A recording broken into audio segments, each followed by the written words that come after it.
Have you played this game? Well, if you haven't, you should. This is Ori and the Will of the Wisp. It is one of my favorite modern Metroidvanias and is a fantastic game. But if you have played this game, then you probably remember this. This is a unique movement ability called Burrow that is unlocked later in the game that allows you to dig and swim through the sand. And you can dash and launch out of the sand to make big jumps. This was a very fun mechanic that stood out to me as one of the highlights of the game. And I wasn't the only one apparently, because the one-man studio Air-Ek took inspiration from this ability to make an entire game centered on this drilling and dashing mechanic. Enter Pepper Grinder.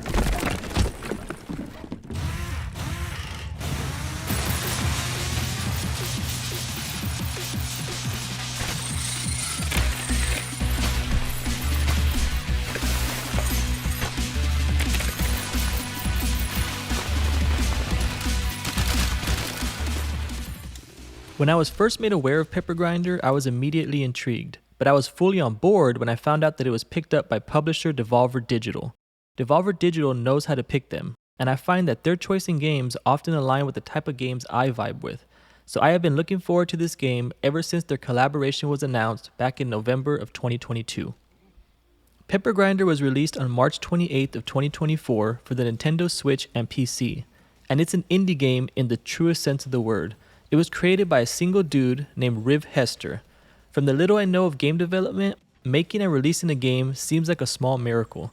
So for just one person to do it all is just insane, and I think that deserves some recognition. So let's get into my impressions, and we'll start with the story. It's almost non-existent, and that's fine by me. The game starts with a short in-game cutscene where you see your character Pepper shipwrecked and then robbed of her treasure. Pepper must then go on an adventure to get it back using her drilling device named Grinder. Get it? Pepper Grinder. And that's about it really. To be honest, the only reason I know the names of the main character and her drill is because I read the description of the plot off the game's website. So that is how little story we have here, and that's not a knock on the game at all. The last thing I want in my mechanically fun indie game is for it to be bogged down with me having to read a bunch of text bubbles for a mostly pointless story. So I appreciate the restraint and lack of story here. It's not needed and allows you to get right into the gameplay. Visually, I like what the game is doing. As you can see, it's simple pixel graphics, but I really like the art style here.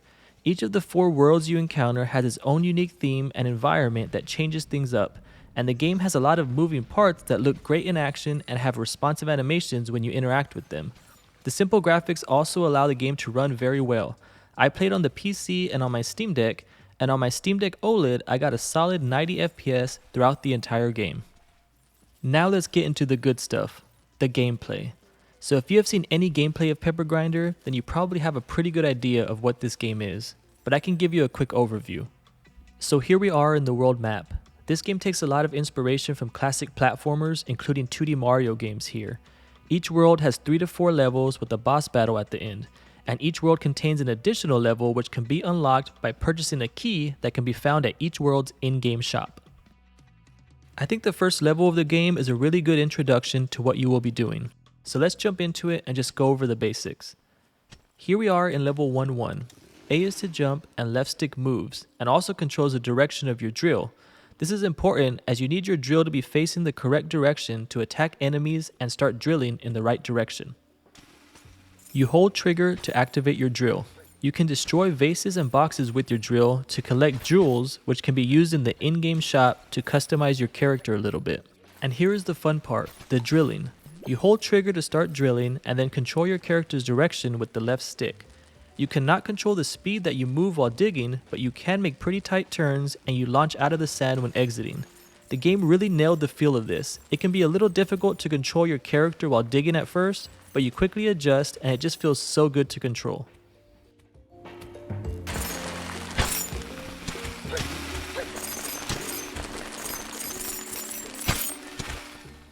And there are these hidden coins that you can collect.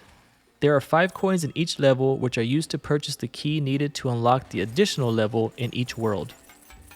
These lanterns you come across serve as a checkpoint, and the game is pretty generous with them. And here we have one of the enemies in the game. You have to hit them with your drill while avoiding their attacks, and again you have to make sure your drill is actually facing them to take them out. This section is also teaching you that you can press A while digging to dash, and dashing just prior to exiting the sand will launch you higher in the air. It's also important to note that you have almost no air control after launching, so you need to be really precise and calculated when launching out of the sand. I found this to be where most of the initial challenge of the game came from. And here's another checkpoint.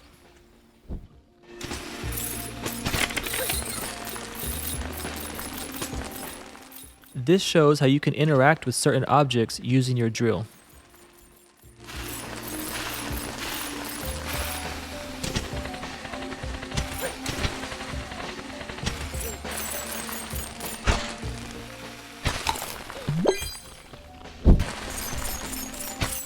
This sequence gives you a good idea of how you can get into a flow state with the game as you dig and dash between patches of dirt.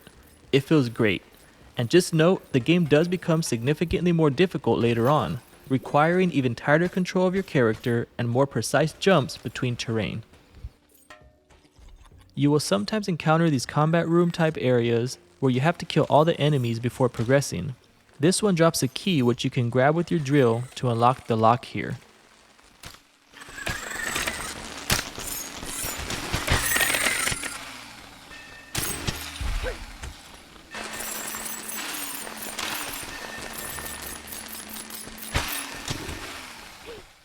And you end each level by raising the flag, another nod to Super Mario games.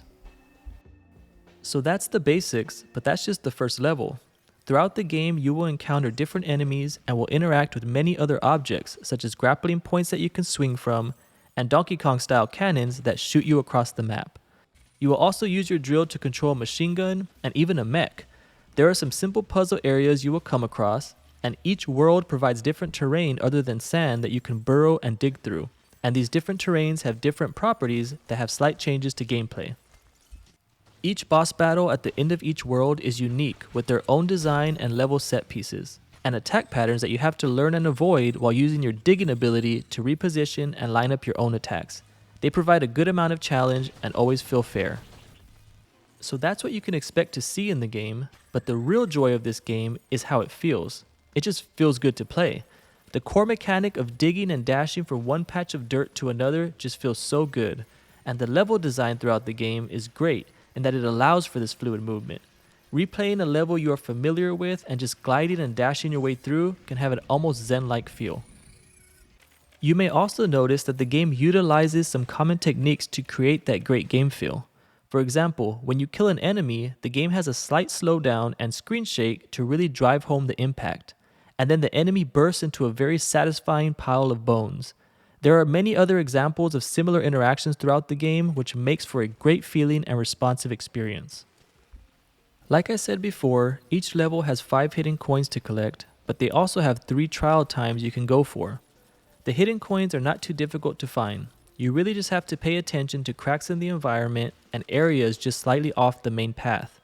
At first, I found myself flying through the levels as fast as I could as the movement in the game is so fun. But I ended up missing a lot of coins this way. So then I started to slow down on my first run through of a level so I could actually collect all the coins. And then after beating a world, I went back to the levels to try to beat the best trial times.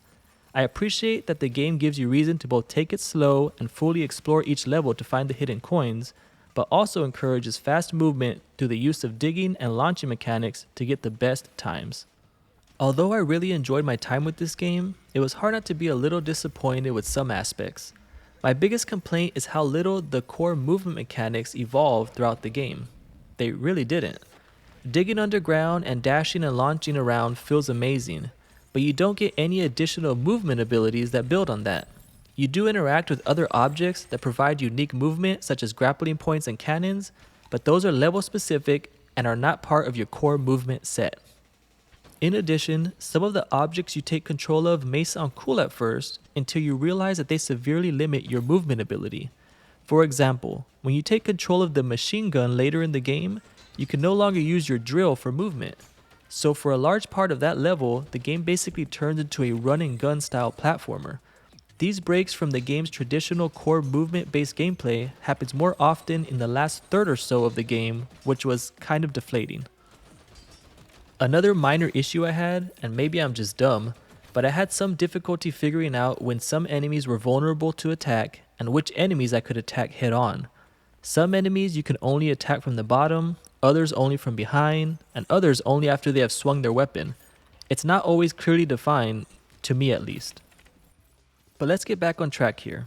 I don't want to end this review on the minor negatives I have for this game.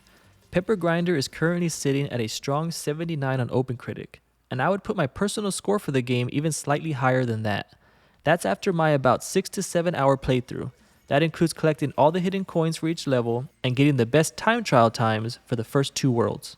This game is relatively simple in that it won't blow your mind in any way, but it is an absolute joy to play. It took a core movement mechanic that is fun and satisfying and created an entire game around it, and it did it very well. And despite it not adding to this mechanic as much as I would have liked, it didn't overstay its time, and I had a very good time throughout. I also feel that this game is priced perfectly at just $15. Come on, that is basically the price of a burrito at Chipotle nowadays, and this game is easily worth the price of a single burrito. So that's my late take on Pepper Grinder. I dig it, and I think the solo creator of this game should be very proud of what he has accomplished. There is actually a demo for the game that you can download on Steam or the Switch store if you want to give it a try, which I highly recommend so you can get a feel for it. But that's it for now. Thanks for watching, and until next time.